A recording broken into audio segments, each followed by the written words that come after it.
Over 4 years in the making, Lands of Lore Guardians of Destiny is ready to be unleashed on the world.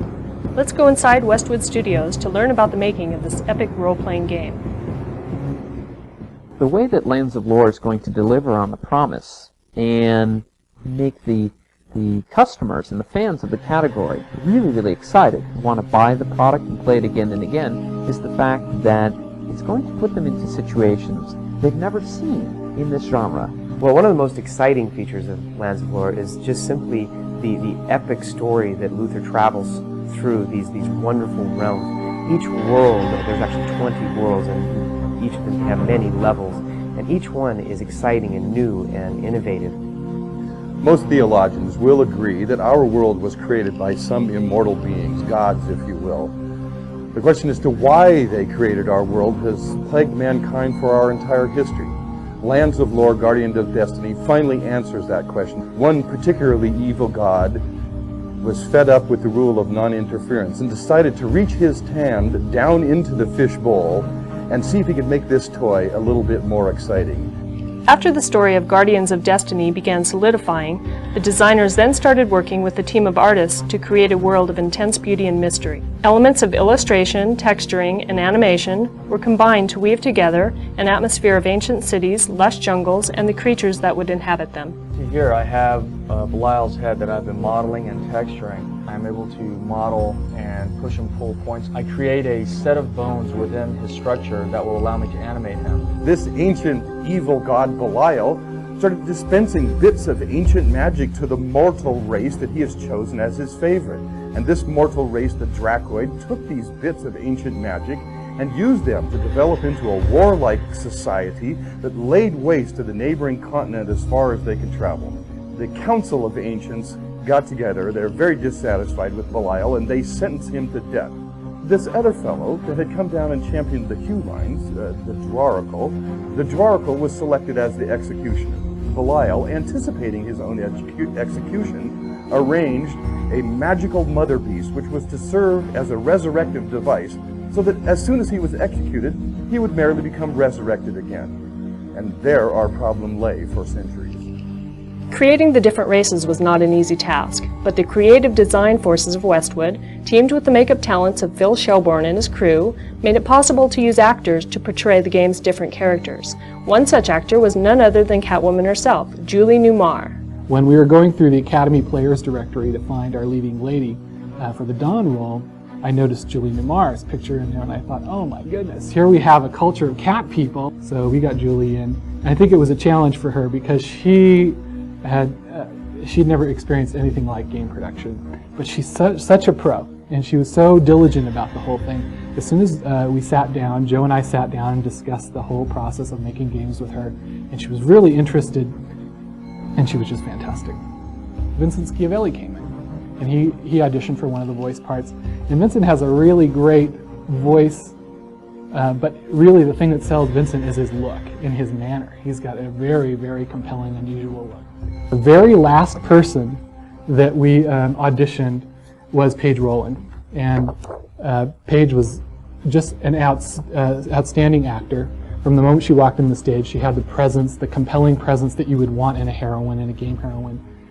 We had an incredibly talented group of performers who really adapted to the process very well, and I can't say enough about that. I mean, it's one thing to be in front of a motion picture camera and to be working on a very clear set with other performers and know where you are and who your character is dealing with. But to step out onto a green screen with no setting around you at all and then be expected to breathe life into this character, that's a pretty high demand, and we were very lucky to have the caliber of cast that could really adapt to that sort of challenge.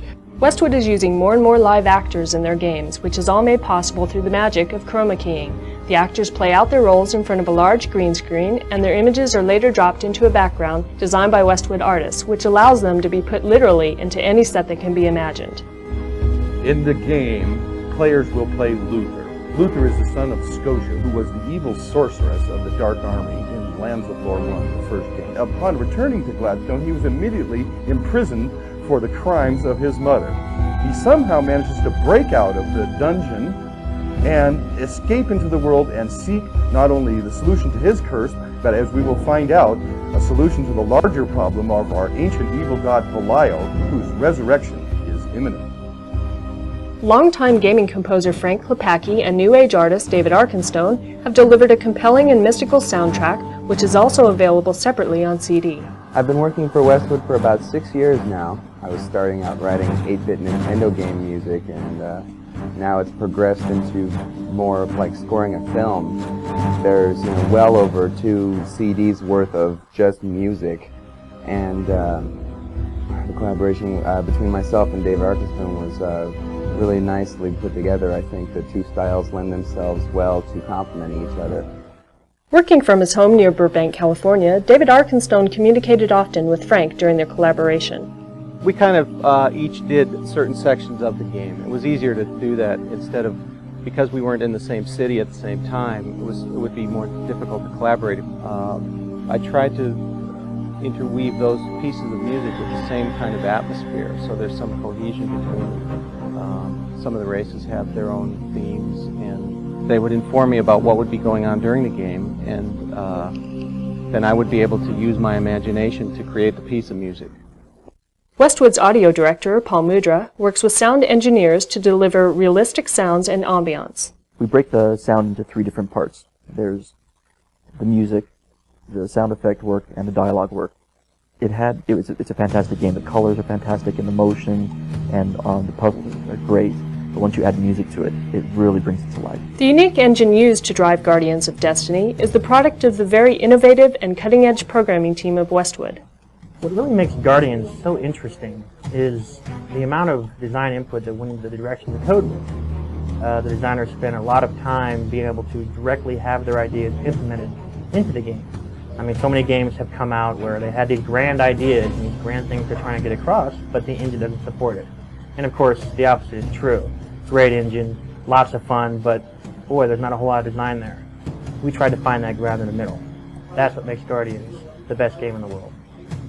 I programmed the core technologies, the building blocks of a monster, but as the designers, they're able to use these systems and sort of program the monster to use all these little bits and pieces that I was able to create for them. The world is filled with a lot of diversity, and the characters that you will meet, some of them you'll love and you'll want to spend a lot of time talking to, and some you'll listen to 2 sentences and just want to whack their heads off immediately. And you can do that, which makes us feel pretty good. Before Guardians of Destiny hits the shelves, however, it will have to complete the ultimate test. The Quality Assurance Department at Westwood will put the game through rigorous testing to make sure it is ready for the public. Our Quality Assurance Department has between 50 and 20 full-time playtesters. Right now we have 50 different PC configurations in-house. That means that as we do our functionality testing in-house, we get a good degree of compatibility testing as well. Lands of Lore is going to evolve the drama. It's really exciting. More of like scoring a film. It's been one of our most challenging titles to date. But once you add music to it, it really brings it to life. We've created a lot of rich, fun characters. That's what makes Guardians the best game in the world.